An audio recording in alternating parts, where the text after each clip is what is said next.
Le titre de mon étude, c'est « Ô mort, où est ta victoire? » J'aimerais ça qu'on commence par la prière. Seigneur Dieu, on est à tes pieds, toi, le Créateur des cieux et de la terre, toi qui es infiniment sage, qui est infiniment bon envers nous, Seigneur. Et merci pour ta parole que tu nous laisses. Merci pour qu'on puisse avoir par ton esprit la capacité de comprendre qu'est-ce qui est écrit et voir le beau message de l'Évangile, Seigneur, dans cette parole, où un homme, Dieu fait homme, est venu mourir pour nous, verser son sang, et ressusciter les morts, et que par la foi, on peut avoir, nous également, la victoire sur la mort, Seigneur. Et dirige-nous, fais qu'on puisse te voir Christ au travers de cette étude et qu'il soit encore plus grand dans nos cœurs. Dans la pression de Jésus-Christ. Amen. Ô mort, où est ta victoire? J'ai divisé l'étude en 5 points. Le premier, ça va être la vie humaine à l'origine, au départ. Le deuxième, c'est la mort physique. Troisième, la mort spirituelle. Quatrième, c'est la mort éternelle. Et le dernier, c'est la victoire sur la mort. Fait que, on va commencer avec un bout qui est intéressant, le fun. Après ça, on va tomber dans le milieu, là, un bout dur. Mais pour finir avec l'espérance, la joie dans ce message-là. Fait que faut que vous restiez avec moi jusqu'à la fin, sinon vous allez finir partir déprimé. La vie humaine à l'origine. Là, ici, c'est pas deux... je ne voulais pas représenter deux hommes, c'est deux parties de l'homme. Quand Dieu a créé, dans le récit de la Genèse, on voit Dieu créer le 6e jour, il fait l'homme à son image. Dans Genèse 2,7, ça dit « L'Éternel forma l'homme de la poussière de la terre, et il souffla dans ses narines un souffle de vie, et l'homme devint une âme vivante. » Fait que l'homme, il a été formé de la poussière de la terre, ça c'est sa partie corporelle, matérielle, physique, c'est son corps, qui en soi n'a pas beaucoup de valeur. On est de la poussière bien organisée. Organisée de façon intelligente puis bien faite par le Créateur, mais on est de la poussière.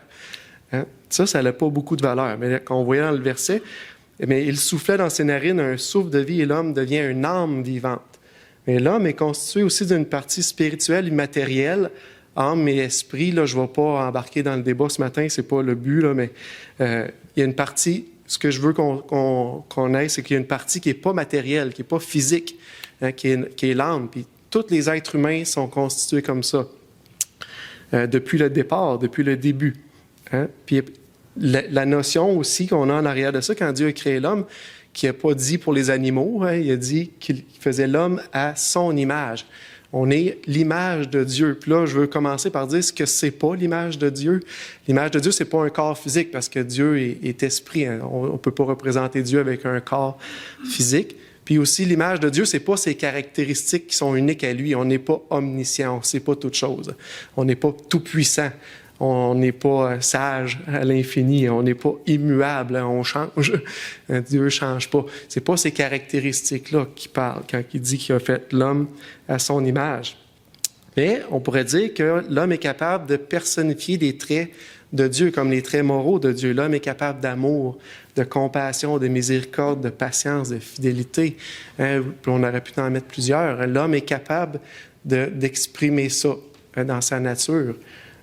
L'homme aussi est un être émotif comme Dieu. On voit dans la parole plusieurs fois où ce que Dieu ou Jésus sont représentés, où ils parlent de leurs émotions, qu'est-ce qu'ils se sentent. Il est triste. Mon âme est triste jusqu'à la mort. Avant de mourir, Jésus était triste. Où on voit la colère de Dieu sur le péché, sur qu'est-ce qui est contre sa nature sainte. On voit que Dieu est jaloux face à l'idolâtrie, que les gens se tournent vers des idoles. Mais Dieu, ça le rend jaloux, il n'aime pas ça.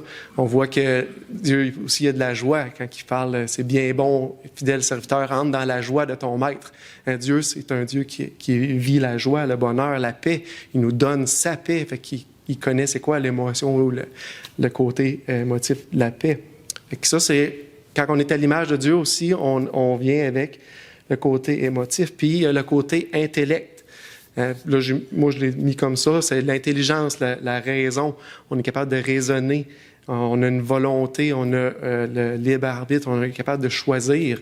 On n'est pas des robots dictés par un instinct, on n'est pas un programme puis là, qu'on n'a pas le choix, on est capable de décider puis d'avancer comme ça. Ça, c'est les qualités à l'origine de la vie humaine. Puis qu'est-ce qui est beau, c'est quand Dieu a créé l'homme, ben nos traits moraux, là, ils étaient parfaits.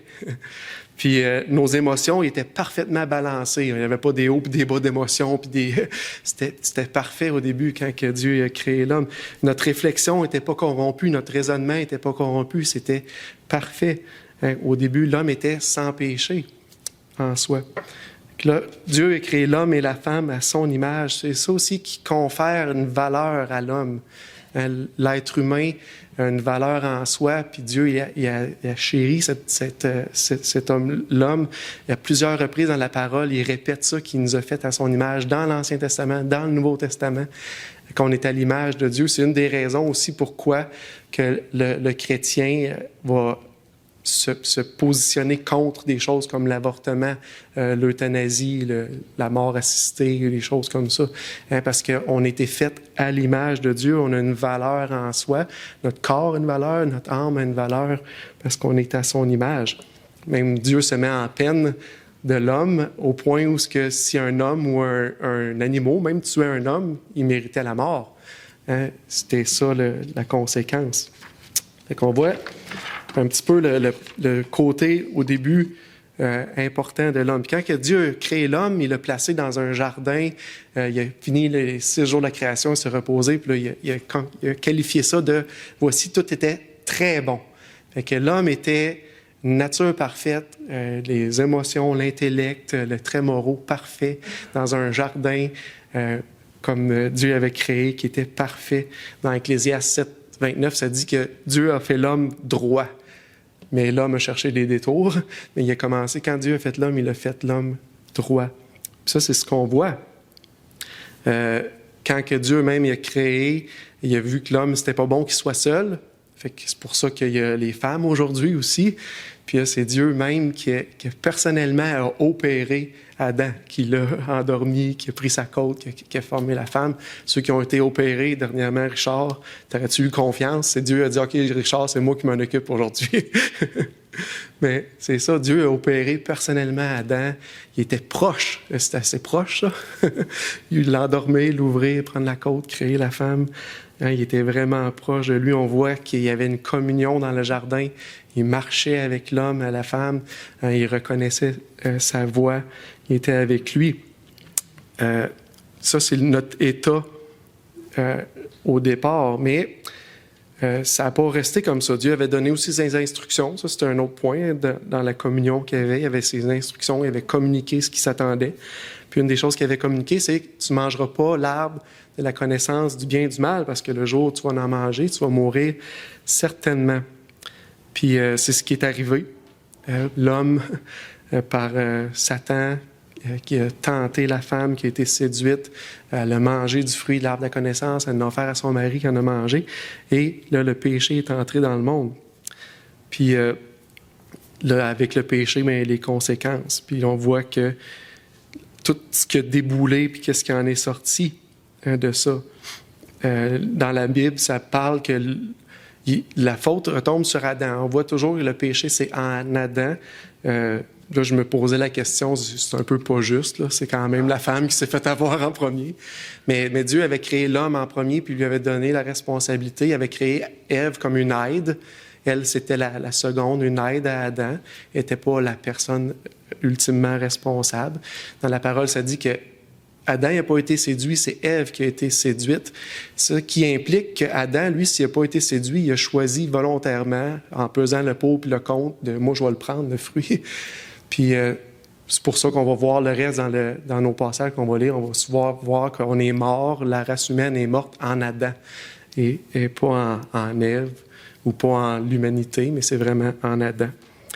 Puis je suis allé voir un petit peu le planétoscope. Puis ça donne un paquet de statistiques sur la Terre. Puis présentement, suite à ça, il y a 6000 ans, il y a 1,8 personnes qui meurent à chaque seconde. Il y a environ 110 personnes qui meurent par minute, 59 millions de personnes qui meurent par année. Maladies, accidents, catastrophes naturelles, guerres, puis on peut en mettre. sans aucune discrimination des jeunes, des enfants là, qui ne sont pas nés, à des personnes plus âgées qui ont vécu une grande vie. Mais c'est la mort qui est attachée aux hommes puis qui est restée attachée avec l'être humain. Si on résume la vie originale, l'homme, originalement, quand il a été mis sur la terre, ses qualités morales étaient parfaites, ses émotions étaient parfaitement balancées, il n'y avait pas de dépression ou des highs trop hauts, le raisonnement était parfait, pas corrompu, il y avait une communion directe avec Dieu dans le jardin, il marchait avec lui. Même un indice de ça, c'est quand que Dieu, après le péché, il parle à Adam, puis Adam, il se cache, il veut pas le voir, il se cache. Moi, j'ai l'impression qu'il se cache pas d'une voix, mais qu'il veut pas que Dieu le rencontre, être avec lui en sa présence. Il se cache de la présence de Dieu même. Fait qu'il y avait une communion très directe, pas juste une voix là, qui se promène, j'ai l'impression. Puis c'est qui est tout à fait normal parce qu'il n'y avait pas de péché. Il y avait que Dieu, sa sainteté, sa justice n'était pas offensé rien par l'homme. Il pouvait avoir cette relation-là directe avec sa créature. Puis on voit aussi que l'homme était immortel. Ça, c'est un point que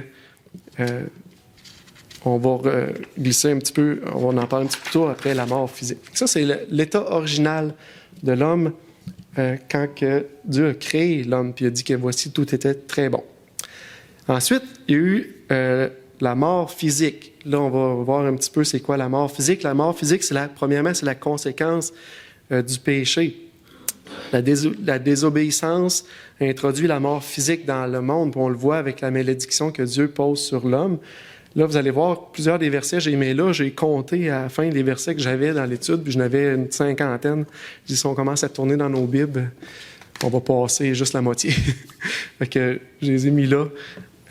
Puis ça va être disponible s'il y en a qui les veulent là, pour continuer dans votre côté. Quand il y a eu la condamnation, c'était la sueur de ton visage que tu mangeras du pain jusqu'à ce que tu retournes dans la terre où tu as été pris, car tu es poussière, tu retourneras dans la poussière. Puis si on voit même la continuité de ça, on voit dans Genèse 5, un petit peu plus loin, on voit la généalogie qui part de Adam, qui va jusqu'au fils de Noé. Puis là, on voit qui est né, puis on voit la suite. Puis à chaque fois qu'on passe d'une génération à l'autre, ça dit « puis il mourut ». Puis il mourut, puis il mourut. C'est comme une chaîne de mort, une après l'autre. Puis on voit ça, c'est la mort physique. Dans 1 Corinthiens 15, 22, ça dit « Et comme tous meurent en Adam, de même aussi tous revivront en Christ. » Tout le monde meurt en Adam. Puis ça, c'est ce que je voulais dire tantôt. Là. Adam est comme le représentant de l'humanité. Puis on va le voir, hein. Tout le monde meurt en Adam. Dans Romains 5, 12, c'est pourquoi, comme par un seul homme, le péché est entré dans le monde, par le péché et la mort, ainsi la mort s'est étendue sur tous les hommes parce que tous ont péché. La mort physique, c'est vraiment la conséquence directe du péché. Mais est-ce qu'Adam et Ève sont morts immédiatement? Hein? Ils ne sont pas morts immédiatement. Fait que c'est quoi la mort? D'abord, c'était quoi pour eux? Quand on parle de mort physique, on va voir ça, c'était leur mort spirituelle. Mais la mort physique, c'est aussi une autre chose. Hein? La mort physique consiste à une séparation du corps matériel puis de ce qui est immatériel, l'esprit et l'âme. Puis là, on voit de ça plusieurs exemples dans la parole de Dieu. Un des exemples, j'en ai nommé quelques-unes, ça va vous revenir en tête. Un jour, Saül, qui avait perdu la faveur de Dieu, voulait savoir ce qui allait se passer dans une guerre contre les Philistins, puis il va consulter une femme qui parlait aux morts. Puis là, il fait revenir l'esprit de Samuel. La femme voit Samuel, elle voit son esprit, elle ne voit pas son corps physiquement. Saül, lui, il ne voit rien. Ça, c'est un exemple. On voit Samuel était mort, mais son esprit était encore existant, vivant, et était séparé de son corps. Dans l'Apocalypse 6, Jean voit les âmes de ceux qui étaient morts sur l'autel. Ceux qui avaient été immolés à cause de la parole de Dieu, ils sont sur l'autel, ils voient les âmes. Puis là, il leur fut donné une robe pour se revêtir en attendant, mais ils ne voient pas les corps, ils voient les âmes des personnes. L'âme est séparée du corps. Jésus, quand il est sur la croix avant d'expirer, il crie « Père, je remets mon esprit entre tes mains. » Puis en disant ça, après ça, il expire. Son esprit est remis à Dieu, son corps mort, il meurt sur la croix, il expire. Un autre exemple de ça, je l'ai mis, c'est un petit peu plus long. Un jeune homme nommé Eutychus, qui était sur la fenêtre, c'est dans Acte 20, s'endormit profondément pendant le long discours de Paul. Entraîné par le sommeil, il tomba du 3e étage en bas. Il fut relevé mort. Mais Paul, étant descendu, se pencha sur lui et le prit dans ses bras en disant « Ne vous troublez pas, car son âme est en lui. » Il n'était pas mort. Son âme était encore là. Son âme n'était pas détachée de son corps. Encore. Il n'était pas séparé. Puis là, ils ont remonté, puis ils ont mangé, puis il était là. Fait que son âme était encore en lui. Il n'était pas mort.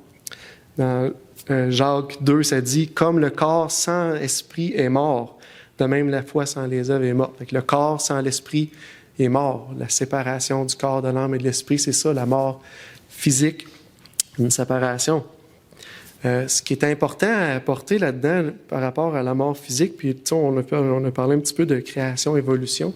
Si on veut croire à l'évolution, la mort, c'est le processus normal de l'évolution pour partir de molécules inanimées, puis après ça, que la vie apparaisse, puis là, la vie s'est changée via les mutations, puis avec la mort, puis les prochaines espèces qui arrivent, puis tout ça pour arriver un jour à les gens qui croient à l'évolution, à l'homme-singe, puis après ça, à l'homme. Mais tout ça, ça a passé par un processus de mort. Même la race humaine n'a jamais été juste un homme, une femme, selon les gens qui croient à l'évolution, mais était peut-être une population de 10 000 personnes. Fait que si on veut mélanger les deux, puis croire à la parole de Dieu, mais croire aussi à l'évolution, il faut faire attention dans notre raisonnement, parce que ça veut dire, l'évolution veut dire que la mort, elle venait avant le péché. La mort a toujours été là. La mort est là depuis le début, avant même que le péché soit. Fait qu'il faut faire attention à la gymnastique intellectuelle qu'on veut faire avec ce point-là. C'est pas le cas. La parole dit que la mort, c'est vraiment la conséquence du péché. Puis une autre chose aussi qu'il faut réfléchir, si on veut croire que la mort est là depuis toujours, il faut croire aussi que quand Dieu a fini la création, puis a dit « Voici, tout est très bon », bien, ça veut dire que la mort, c'est très bon. Mais pourtant, Dieu, dans la parole, il dit que la mort, c'est un ennemi. Puis il a envoyé son Fils pour mourir, pour régler le cas du péché et de la mort. Fait que Dieu n'aurait pas dit que la mort, dans sa création parfaite, était très bon. Hein? Vous voyez un petit peu le lien, fait que c'est important, ce point-là. La mort physique, c'est vraiment la conséquence du péché. Fait que si on le résume, hein, la mort physique, c'est la conséquence du péché, puis la mort physique, c'est égale à la séparation du corps, notre corps qui va rester en terre ou ce qui meurt, là, puis l'âme, puis le corps et l'esprit qui vont ailleurs, dépendant de notre état spirituel face à Dieu. Et ça, c'est la partie qui est la mort physique. Maintenant, on tombe à la partie qui est la mort spirituelle, qui est aussi une conséquence du péché. La mort physique, bon, c'est une conséquence qui n'était pas immédiate, mais qui a pris un petit peu de temps. Mais la mort spirituelle, c'était une conséquence immédiate. Puis on le voit directement dans le jardin avec ce qui s'est passé avec Adam et Ève. Quand ils ont mangé l'arbre de la connaissance du bien et du mal, le fruit de cet arbre-là, les sentiments de leur cœur, en partant, ils ont changé, ils ont commencé à avoir peur, ils ont eu la crainte, ils ont vu qu'ils étaient nus, ils se sont cachés. Ils ne voulaient pas être en présence de Dieu. Ils se sentaient coupables. Leur conscience les accusait. Ils ont essayé de garder la faveur de Dieu en rejetant la faute sur l'autre. Hein? Adam, « Ah, c'est pas moi, c'est la femme que tu m'as donnée. » La femme, « Non, c'est pas moi, c'est le serpent qui me séduit. Hein? » Ils voulaient calmer leur conscience. Ils voulaient rejeter la faute sur d'autres personnes. À cause de leur nudité, ils voulaient se présenter devant Dieu. Ils se sont fait des habits en feuilles parce que là, ils voulaient s'arranger pour être capable d'être présentable devant Dieu. Ils voulaient se cacher par leurs propres moyens, par leur propre force.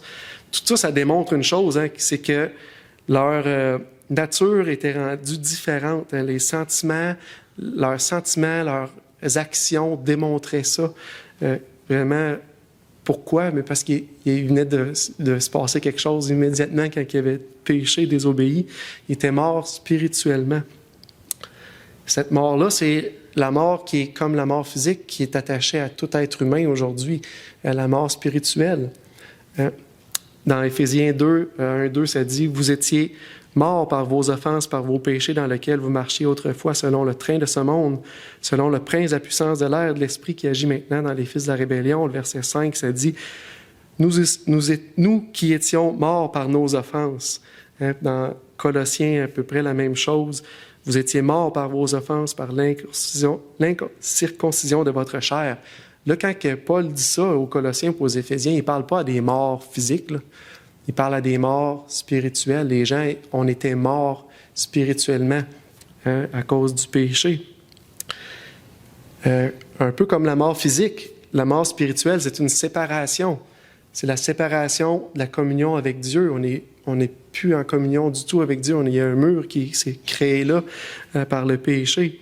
Dans Isaïe 59, 2, ça dit « Mais ce sont vos crimes qui mettent une séparation entre vous et votre Dieu. Ce sont vos péchés qui vous cachent sa face et l'empêchent de vous écouter. » Il y a une séparation maintenant. Nos crimes, nos péchés nous séparent complètement du Dieu 3 fois saint. Puis ça, c'est ce qui est appelé la mort spirituelle. Ce qui donne sa puissance à la mort, c'est le péché, justement. Dans Romains 3, 10, ça dit « Il n'y a pas de juste, pas même un seul. Nul n'est intelligent, nul ne cherche Dieu. Tous sont égarés, tous sont pervertis. Il n'y en a aucun qui fasse le bien, pas même un seul. » Romains 3, 23, « Car tous ont péché et sont privés de la gloire de Dieu. » Notre péché nous sépare complètement. C'est ça qui donne, qui met ce mur-là. Ça dépasse plus que nos péchés quotidiens, nos péchés de tous les jours. Notre nature même nous rend incapables de ne pas pécher parce que notre nature est portée plus à s'aimer elle-même qu'à aimer Dieu de tout son cœur, de toute sa force, de toute son âme et de toutes ses pensées, ou d'aimer notre prochain comme nous autres mêmes. Notre nature humaine en soi ne va pas se porter vers Dieu. Un exemple de ça, on le voit quand que Paul il parle, il dit « Car ce qui est bon, je le sais, n'habite pas en moi, c'est-à-dire dans ma chair. J'ai la volonté, mais non le pouvoir de le faire le bien. » Sa chair n'a pas le pouvoir de bien faire. C'est en dehors de sa possibilité. C'est complètement en dehors de ça. C'est à cause de sa mort spirituelle du péché.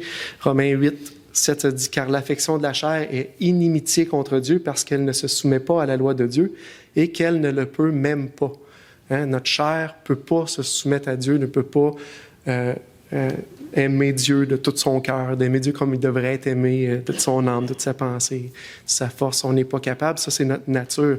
Fait que c'est plus que juste nos décisions quotidiennes. C'est notre nature même qui est éloignée et ennemie de Dieu, séparée complètement. La mort spirituelle, à cause du péché, nous rend même ennemis de Dieu. Fait que c'est pas juste une séparation, qu'on ne se parle pas, c'est tout. On est même ennemis par la mort.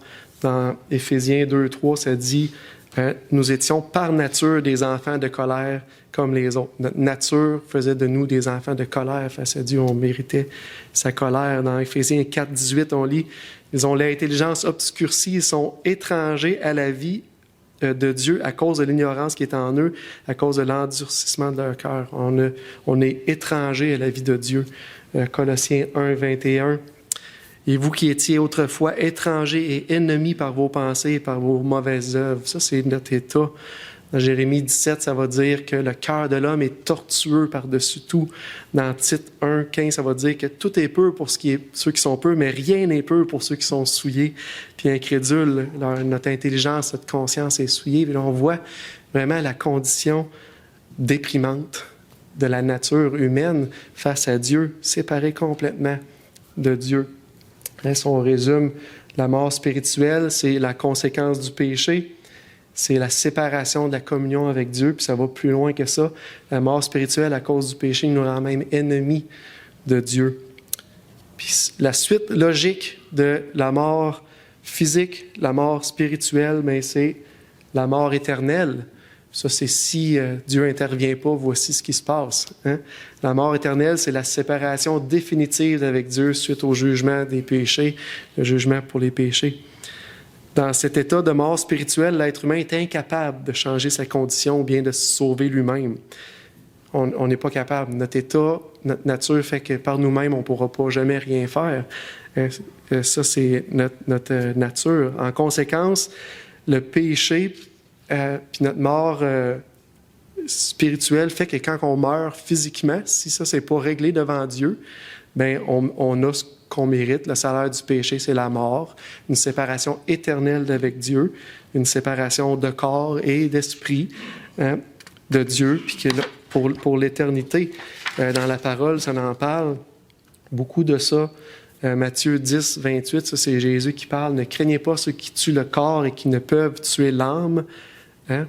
Craignez plutôt celui qui peut faire périr l'âme et le corps dans la géhenne. » Fait que c'est le jugement éternel. Le lac de feu, la géhenne, l'étang de feu, l'ardent de soufre, la seconde mort qu'on voit dans la parole. Puis ce que Dieu dit, il dit dans sa parole, c'est le jugement pour le péché. C'est la conséquence normale si les choses continuent sans que Dieu intervienne dans nos vies. Je vais vous lire Apocalypse 11 à 15, ça c'est le jugement du trône blanc. « Puis je vis un grand trône blanc, et celui qui était assis dessus, la terre et le ciel s'enfuirent devant sa face. Ils ne furent plus trouvés de trône. Ils ne furent plus trouvés de place pour eux. Et je vis les morts, les grands, les petits, qui se tenaient devant le trône. Des livres furent ouverts, et un autre livre fut ouvert, celui qui est le livre de vie. Et les morts furent jugés selon leurs œuvres, d'après ce qui est écrit dans ces livres. » Mais là, les morts qui sont jugés selon nos œuvres, est-ce qu'on a des œuvres pour se mériter la vie? Non, hein? On vient de le voir, notre nature ne nous le permettait pas. La mer rendit les morts qui étaient en elle, la mort, le séjour des morts rendit les morts qui étaient en eux, et chacun fut jugé selon ses œuvres. Et la mort, les séjours des morts furent jetés dans l'étang de feu. C'est la seconde mort, l'étang de feu. Quiconque ne fut pas trouvé écrit dans le livre de vie fut jeté dans l'étang de feu. L'étang de feu, de souffle, la seconde mort, c'est la mort éternelle, la séparation définitive d'avec Dieu, de corps et d'esprit. Jésus en a parlé à plusieurs reprises quand il était sur la terre. La raison pourquoi il en a parlé, c'est parce que c'est vrai.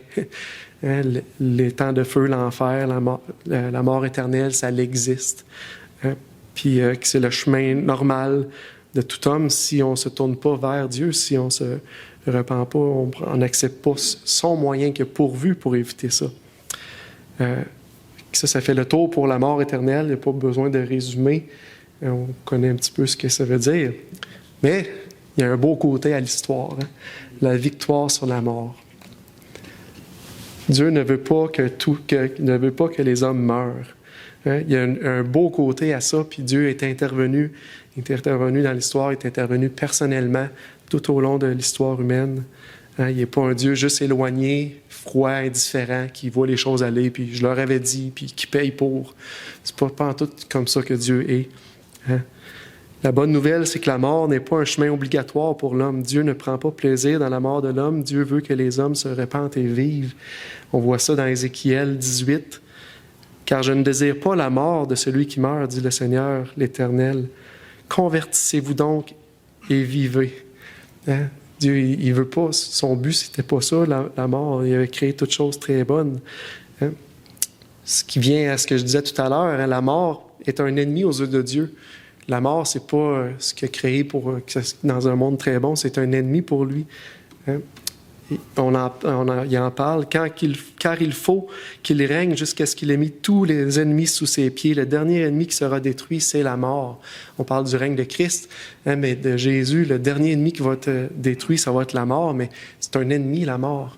Pour Dieu, c'est un ennemi pour les hommes. Définitivement, c'est un ennemi pour les hommes. Mais c'est un ennemi pour Dieu. Dieu n'est pas intéressé par la mort, puis il va l'éliminer complètement un jour, il va la détruire. Dieu a donc tracé un chemin de vie, un autre chemin qui n'est pas obligatoire pour l'homme à suivre, qui est pas le chemin de mort obligatoire, mais un chemin de vie pour l'homme aussi à suivre. Comme l'homme était incapable par lui-même de se réconcilier avec Dieu, Dieu a pourvu un moyen en son Fils, Jésus, son Fils qui était incarné, qui a vécu une vie parfaite sans péché, comme on le voit dans la parole, puis qui s'est offert lui-même en sacrifice pour payer le péché de ceux qui ne pouvaient pas le faire eux-mêmes, pour payer le péché des hommes. C'est l'agneau de Dieu qui ôte le péché du monde. Mais le prix que Dieu exigeait pour le péché, c'était quoi? C'était la mort. Même la mort, ça voulait dire la mort de son Fils, la mort physique.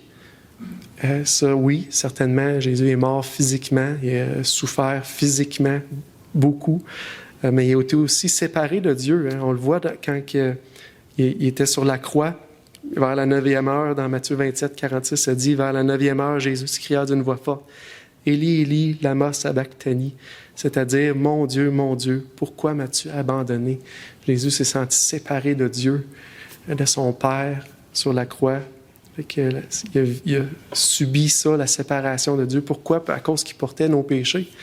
Parce qu'il était l'offrande qui était la substitut. Il était notre substitut. C'est nous autres qui devions payer ça, mais c'est lui qui l'a payé à notre place. Hein? Jésus est mort à notre place pour payer la dette du péché dans Romains 5,8. Mais Dieu prouve son amour envers nous en ce que lorsque nous étions encore des pécheurs, Christ est mort pour nous, à notre place. Hein? Il est notre substitut parfait, celui qui pouvait régler le cas de la mort, régler le cas du péché. Dans 2 Corinthiens 5,21, celui qui n'a pas connu le péché, il l'a fait devenir péché pour nous, afin que nous devenions en lui justice de Dieu. Jésus n'avait pas péché, mais il est devenu péché pour nous. Il a été séparé pour un temps de son Père à cause de nos péchés, pour nous. Dans Ésaïe 53, ça dit « C'est pourquoi je lui donnerai sa part avec les grands. » Il parle de Jésus. Il partagera le butin avec les puissants parce qu'il s'est livré lui-même à la mort.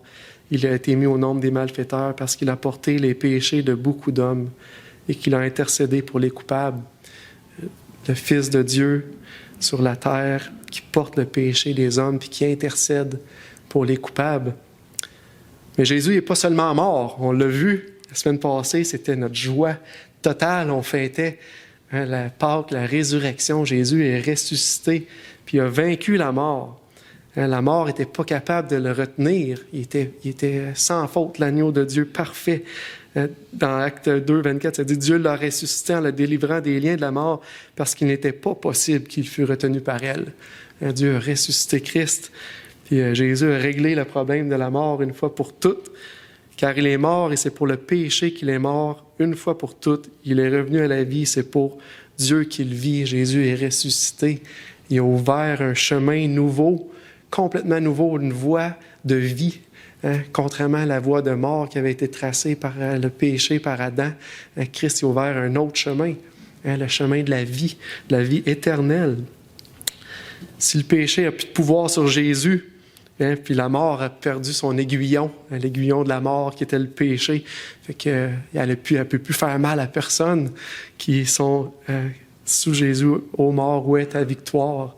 Elle n'a pas eu la victoire sur Christ. Elle n'aura pas la victoire sur ceux qui se confient en Christ. Dans Apocalypse 1,18, Jésus qui parle aux églises, qui parle à Jean, il dit « Voici, je suis vivant au siècle des siècles, je tiens les clés de la mort et du séjour des morts. » C'est lui, Esther, le portier de ça. C'est lui qui contrôle tout à ce niveau-là. Dans Hébreux 2,14, ça dit « Ainsi donc, puisque les enfants participent au sang et à la chair, il a également participé lui-même. » Ça, il parle de Jésus. Jésus a participé au sang, à la chair, à la mort, afin que par la mort, il anéantit celui qui a la puissance de la mort, c'est-à-dire le diable. La mort qui était dans les mains de Satan, qui était son outil, mais ça a été anéanti, c'est rendu la clé de la mort. Ces jours des morts sont dans les mains de Christ. Puis le diable a perdu son combat. Dans Ésaïe 25,8, ça dit « Il a anéanti la mort pour toujours. » Wow, le Seigneur, l'Éternel, essuie les larmes de tous les visages. Il fait disparaître de toute la terre l'opprobre de son peuple, car l'Éternel a parlé. Jésus a vaincu la mort, la séparation physique puis spirituelle qu'on avait avec Dieu. Le seul chemin pour conduire au Père, il a accompli ce que l'homme ne pouvait pas faire, hein, à cause de sa nature pécheresse, ce qu'aucun de nous aurait pu faire. Parce que nous autres, notre mort, ça aurait été simplement la justice de Dieu. C'est ce qu'on mérite. Hein? Ça a été la justice d'un Dieu 3 fois saint sur le péché. On ne pouvait pas faire mieux, mais lui, Christ, sa mort avait une raison. Sa mort, sa résurrection ouvrait une autre voie, un autre chemin. J'aime beaucoup ce verset-là. Il tombe en plein milieu d'une grande phrase là, qui a été manifestée maintenant par l'apparition de notre Sauveur Jésus-Christ. Ça parle de la grâce qui sauve, là, qui a été manifestée par Jésus-Christ, qui a détruit la mort et a mis en évidence la vie et l'immortalité par l'Évangile. Donc là, on a le moyen. Hein? La mort a été détruite, puis on peut avoir la vie puis l'immortalité, mais comment? Par l'Évangile. L'Évangile, c'est le beau message qu'on entend à l'Église tous les dimanches. Hein? Christ mort pour les péchés, hein? Enseveli, ressuscité le 3e jour. Puis tous ceux qui se tournent vers Christ, qui mettent leur foi en lui, hein? Qui croient sont sauvés. Notre foi en Jésus nous donne la victoire sur la mort à nous aussi. Dans Jean 5, 24, ça dit « En vérité, je vous le dis, celui qui écoute ma parole et qui croit en celui qui m'a envoyé a la vie éternelle. » C'est là. Ça veut-tu dire qu'on ne mourra pas physiquement? Non, on va peut-être mourir physiquement, mais ça veut dire que spirituellement, on est reconnecté, en tout cas, avec Dieu. Puis après ça, on va avoir la résurrection des morts, on va le voir un peu plus loin, où on va avoir un nouveau corps physique. Hein? Ah, la vie éternelle ne vient point en jugement. Le jugement, il a été fait, il a tombé sur Christ. Hein? Si on a mis notre confiance en Christ, on n'a pas peur, on n'a pas à avoir peur du jugement, mais il est passé de la mort à la vie. Hein? Mort spirituelle à la vie spirituelle, une communion avec Dieu. Si par l'offense d'un seul, la mort a régné par lui seul, on parle d'Adam, à plus forte raison, ceux qui reçoivent l'abondance de la grâce et du don de la justice régneront-ils dans la vie par Jésus-Christ seul. Notre foi en Jésus nous permet d'avoir cette place-là, cette vie-là éternelle. Lorsqu'on croit, on passe de la mort à la vie. La Bible dit qu'on devient une nouvelle création. On est une nouvelle création complète. Ça dit on appelle ça la nouvelle naissance. On est de nouveau. Ça dit que notre cœur de pierre devient un cœur de chair. C'est les images qui sont prises pour parler des gens qui ont mis leur confiance en Christ. On n'est plus mort spirituellement. On a une communion possible avec Dieu. La communion est complètement rétablie par Jésus-Christ, notre médiateur, pas par Marie, pas par un saint quelconque, pas par mes bonnes œuvres que je vais me mériter de la communion avec Dieu, non, mais par Christ, par son sacrifice. La communion est rétablie, le voile a été enlevé, on a cet accès-là direct au Père. Hein? Puis en plus de ça, on a la certitude qu'un jour, on va physiquement ressusciter aussi, dans un corps glorifié. Je ne prendrai pas le temps de lire 1 Corinthiens 15, mais ce qui est corruptible va disparaître, puis on va revêtir l'incorruptibilité. Hein, on le voit, ça. Car si, lorsque nous étions ennemis, nous avons été réconciliés avec Dieu par la mort de son Fils, à plus forte raison, étant réconciliés, serons-nous sauvés par sa vie. On était ennemis, on n'est plus ennemis.